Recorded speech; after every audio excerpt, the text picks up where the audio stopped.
funny. I am really quite poor, I promise. This usually surprises people, because I sound like I've escaped from an Enid Blyton audiobook.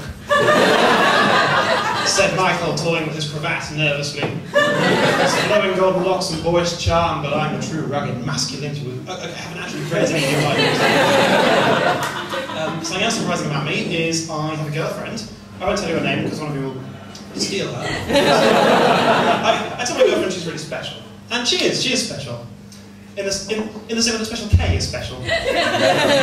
She makes me look a lot skinnier. She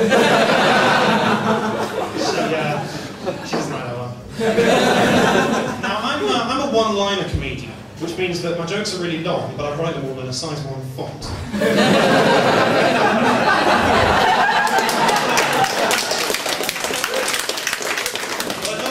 From my relentless Tim Vine-esque onslaught and give you some observational comedy. Do you like observational comedy? Great. A warning first, I have been told that perhaps I don't really get observational comedy. And I would agree with that, if it wasn't something I had observed. So, without further ado, observational comedy! Don't you hate it when you're walking along at night, you see a man that looks a lot like a murderer, after he's gone you sort of check to see he's not trying to murder you, he's checking to see you're not trying to murder him, and you realise that even this man who looks so much like a murderer thinks that you look like a murderer, and it's like, I'm not a murderer, you're a murderer! Don't you hate that?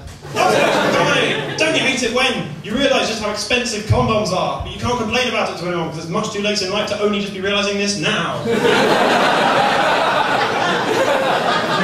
Observational comedy. Don't you hate it when you feel that your postman has turned against you because he's given you a letter for your neighbour, Mr. Fadil Umar Hack, presumably because he knows that you're a comedian. The last thing you want to see in the morning is a letter saying, F you, Hack.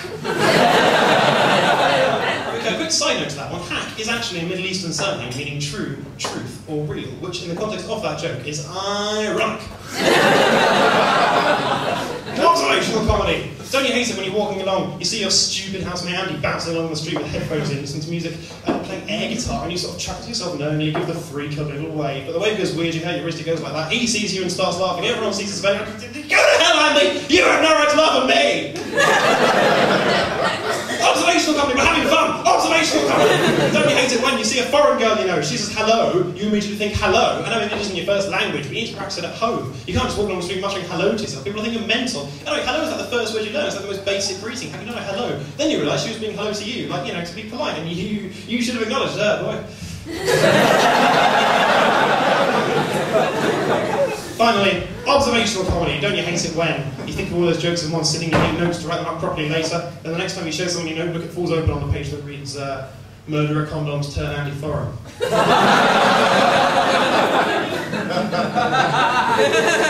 My notebook is a dark and scary place. So, moving on a bit, recently, something that I've actually been thinking about quite a lot is more observational comedy! Moving on, I'm moving fucking nowhere! Don't you hate it when you talk to someone who's very angry, you don't realise how very angry they are, you make a joke, they say what? Then you realise that they're very angry, you sort of pretend that your joke was real and they think you're an idiot. and you add them to the list of people who seemed alright but now you're never going to be friends with.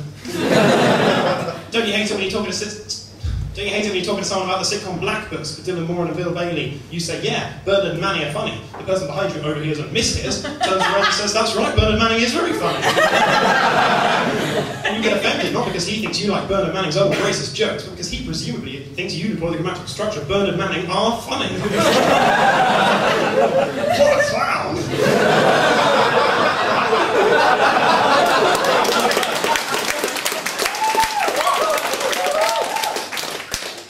To the list of people who seemed alright but now you're never going to be friends with. Don't you hate it when you're on the internet doing the thing that requires the private browsing function if you catch my... I think my gist has been caught. And at the sort of vital moment your stupid housemate Andy signs onto MSN Messenger, a JPEG of his smiling moustache-eared face pops up in the corner, you look at it inadvertently, and oh no, it's much too late and you've done that now.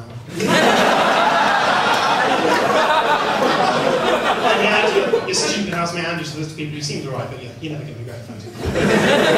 Don't you hate it when you're talking to a girl who seems boring and nasty, then you realise that her name is something von something and she's actually descended from German aristocracy. After she goes, you look at her wistfully for a second too long, your girlfriend says, oh my god, you were going to break up with me for that boring and nasty girl, just so you could technically be German aristocracy, weren't you? Weren't you Michael von Bentley? Weren't you Mon Freud? And you're like, yeah...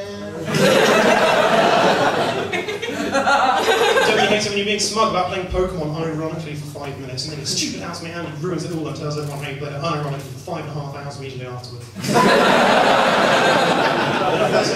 Everyone says, Mike, would you really lie to us about that? And you're like, yeah. Don't you hate it when you think of all those jokes in one sitting? Then when you go to write it up, your notebook just says, friends, friends, friends, yeah, yeah. And you can't remember whether you're supposed to be writing a comedy routine or quite a bad European pop song. I'm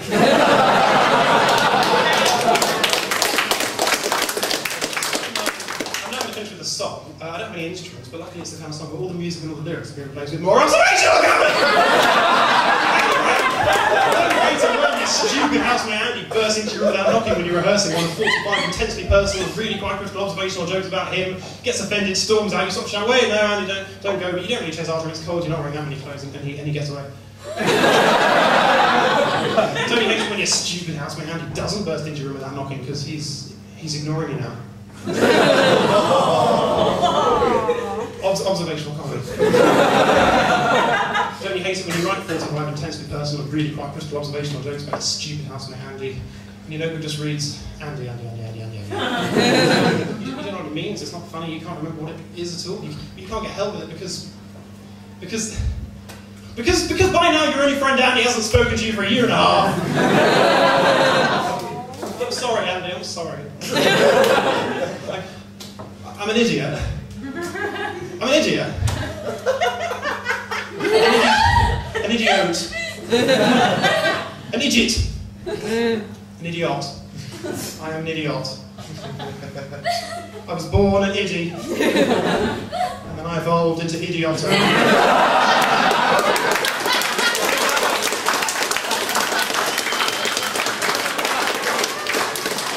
that day I reached level 36 and I learned the razor and just stopped it there. Right, I should probably get going now. You've been lovely, I've been Mike Bentley. I'm now going to sort of walk off stage and sit down again, but I'd appreciate it if you will close your eyes for about 5-10 seconds and imagine that I've vanished in a cloud of rose petals. Thank you very much.